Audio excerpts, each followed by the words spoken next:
So when I was a kid, I would come home from school. I'd watch Gilligan's Island and get smart. And that'd be about it. See, it was 40 years ago in Canada, and there weren't that many TV channels. Computers were the size of a room. And phones were rotary dial. At least ours was. I would play and fight my brother and sister. We'd eventually play the hot lava game. You know, you jump from the couch to the chair to the table. Mom would come inside and yell at us and kick us outside till dinner time. We would go have snowball fights in the wintertime, play street hockey in the summer, and we'd jump over each other with our bikes. We would fall and get gravel stuck in our knees. And it didn't matter because we all knew where the Band-Aids were. Dinner time was a family affair. You were expected to tell about your day and listen to mom and dad tell about theirs. There were rules. Oh my gosh, there were rules. There were bedtime rules and homework rules and who you're allowed to play with and who you're not allowed to play with rules. My parents did not care what any other parents thought. If they decided arbitrarily or not that the answer was no, the answer was no. And arguing was not worth the consequences. Wait till your father came home, had real meaning in my house. You know, I love my parents, but back then I respected them and I probably feared them just a little bit. I'm telling you this because the world has changed. Parents, this is not the world we grew up in. That phone that used to be the size of a room is now in the palm of your hand. There's 189 TV channels on average. There's Facebook and YouTube and Instagram and Snapchat. You know it all, right? When I grew up, I didn't think about any of the problems that were going on in the world because I didn't see any of the problems going on in the world. Kids today have climate change and global economic meltdowns in front of their faces every day. It bothers us and it bothers them. They feel it. So why am I telling you all this? I didn't think about any of it until really March 21st, 2018. Married 26 years. My son Derek, 22. Ashton was 20, Kyle 17, and Ryan, my youngest. I thought I had a perfect family. I spent a lot of time with my kids. I wrote a book called Dinner Conversations. It was all about spending time with your kids without technology. On March 21st, 2018, at 11:03 p.m., I got a text. We all got a text.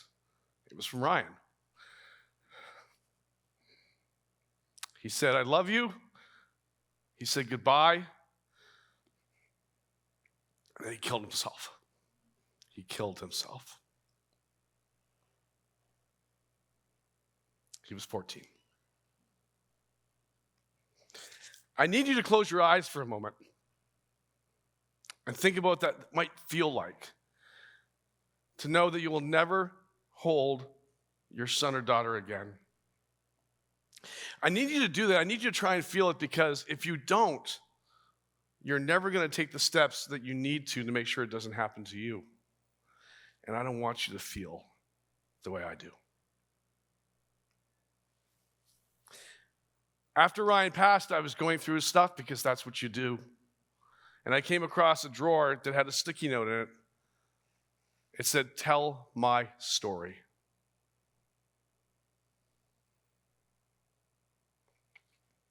So that's what I'm doing. But Ryan's story isn't so much about Ryan, it's about kids like Ryan. I didn't see any signs in Ryan. Ryan was a happy kid. He didn't tell us there were any challenges. The reality is, I did not ask the right questions. I did not check in on the mental health of my son. In a text he sent, that text, he said, you were a great dad, but more than that, you were a great friend. I thought to myself, I took solace in it for a while. I thought, well, that's nice. He doesn't blame me. But the reality is that what I wanted to be? Is that what I needed to be, my son's friend? My dad wasn't my friend. He's probably still not my friend. I'm just kidding. Before Ryan passed, I didn't notice it, but he was getting grumpier. He was spending more time alone, more time in his room, playing a lot more video games, a lot less friends, a lot less time outside. He was watching other people play video games online, which I still to this day don't understand that. But I didn't notice. I'm doing a documentary film called Tell My Story, which is about my journey over the last year, learning what happened to Ryan and other kids. It'll be out in the spring of 2020. See, I didn't think about any of this. I didn't think about suicide. I didn't think about depression. Never crossed my mind. I'm the guy who would say that would never happen to me. But as I started looking into it a lot, I started to realize that there are over 5,700 kids in a year from age 15 to 24 that have killed themselves in 2016 alone. I don't even have the 17 and 18 stats, but they're bigger. Number 2 reason why our kids die. And what I came to realize is that it's a man-made problem. We did this to our kids. It didn't happen this way when we grew up. There's a bunch of stats. You can read them yourself. You can look them up. The biggest one, 17% of high schoolers in 2017 had thoughts of suicide that year. That's up 25% from 2009. It's a massive problem. Parents, this is not the world we grew up in. So, as I think about the things that I didn't do right as a parent, one comes back to me in a big way. I gave my 12-year-old son a cell phone with unrestricted access to the internet. In fact, I gave him this cell phone. When I think about it now, I basically said, you can go anywhere in the world, Ryan. Check out anything you want. You would never say to your kid, think about for a second, the worst place on the planet you could imagine. You would never take your child to that city or that place, drop them off at 10 o'clock at night and say, I'll pick you up in the morning. You would never do that. I would never do that. But what I did do is say, Ryan, here you go, buddy. Anything you could ever imagine to look up, you can look up on this device. And I'll never even check in to see what you found out. Some of that stuff he shared with me, we had great conversations, and some of it he did not. Ryan used this device to research how to kill himself.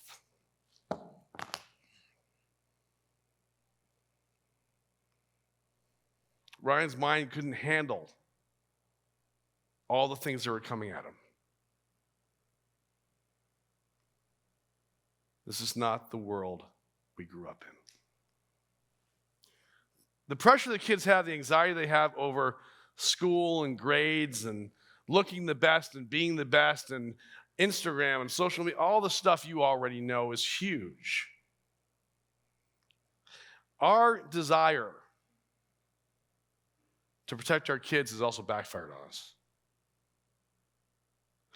We have protected them to the point where everybody gets a trophy, and they don't know how to deal with rejection when it comes. They don't know what it's like to skin their knees, and they don't know where the Band-Aids are. I wanted to protect Ryan. I wanted to make sure he was safe. I probably went too far. I founded an organization called ChooseLife.org.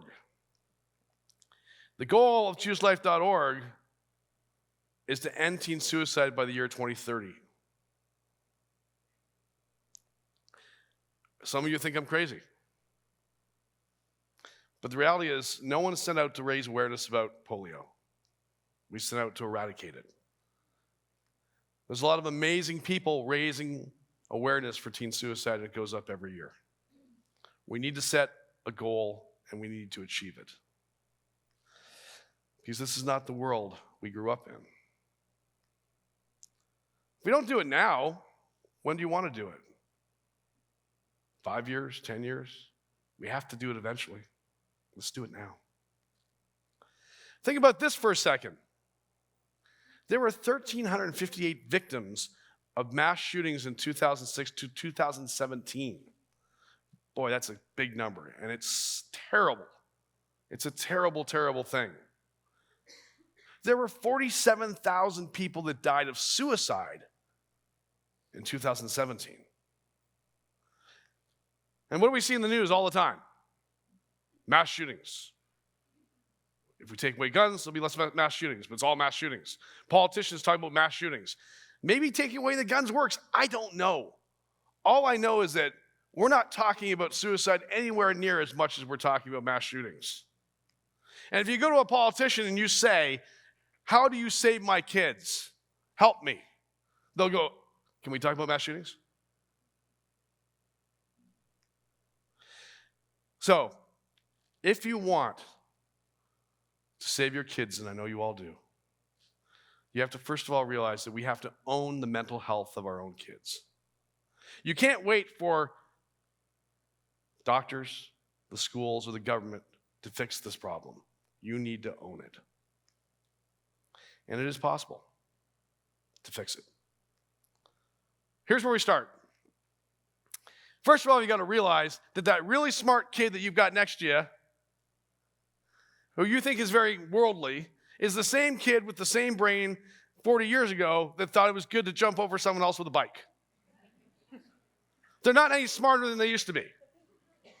They just seem that way. Choices around lack of sleep and lack of exercise and poor diet and screen time, all these things that they make, and we sometimes let them make them by themselves, have a terrible effect on their mental health. We need to put rules in place.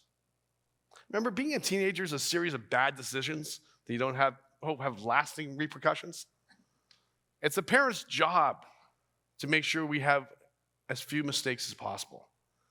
Be their parent, not their friend. Number 2,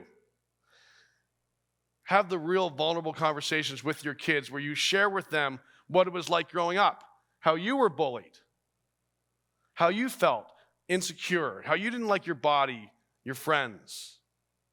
Remember, they mimic you. They mimic everything about you. Everything you do, they do. Ryan copied my sense of humor, how I walked, all that stuff. He copied my worst superpower. To not share my feelings and keep everything to myself. I was the guy, the tough guy, who got everything done and never cried and never told anybody how they really felt. And that's what Ryan did. Number 3, you have to have real connections and real time with your kids. Real conversations.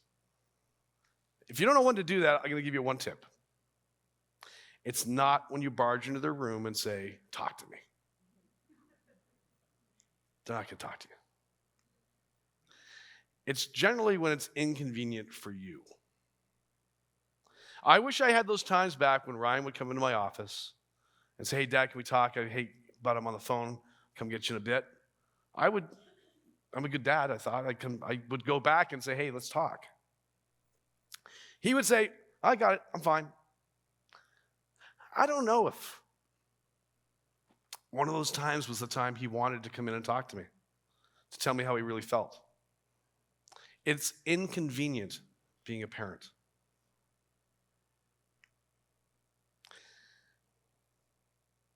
Whatever you do, when they do talk to you, don't try to fix them. The last thing they want to hear is how their life is amazing. They should be seeing it that way. How your life was so much tougher than their life ever was, or whatever you want to say. Remember, on the sunniest of days, someone who's depressed will only see clouds, and all of your words will not change that. And if you talk too much and try to fix them, they're going to stop talking to you. They need to be loved, held, and felt, well, they need to feel safe. 4,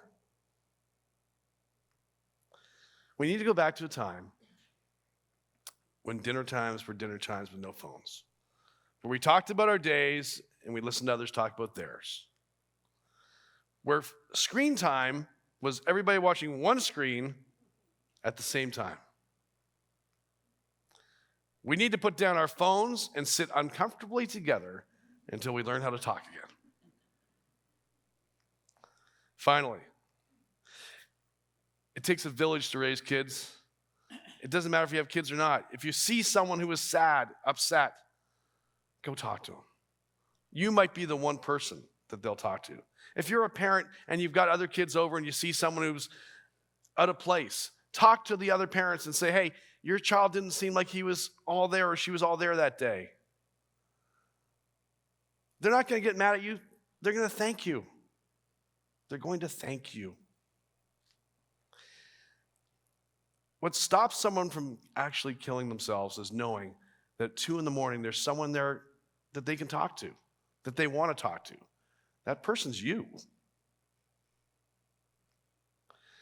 Now, I did all this to let you know that you need to get your kids to talk to you. When they do talk to you, which I hope they do, and if they do tell you that they have been self-harming, that they've thought about suicide, that they have these thoughts, please take them seriously. Maybe it's a phase, but maybe it's not. Get them the help they need. Get them to a professional, to a therapist, to a doctor. Do not think it's going to go away. Be their advocate. If they're with a therapist they don't like, find them another one. You need to own the mental health of your children. So what do you do now? Well, you can take a deep breath, because I'm done. But you're going to go home. You're going to jump on your couch with your kids and your teenagers and teach them the hot lava game.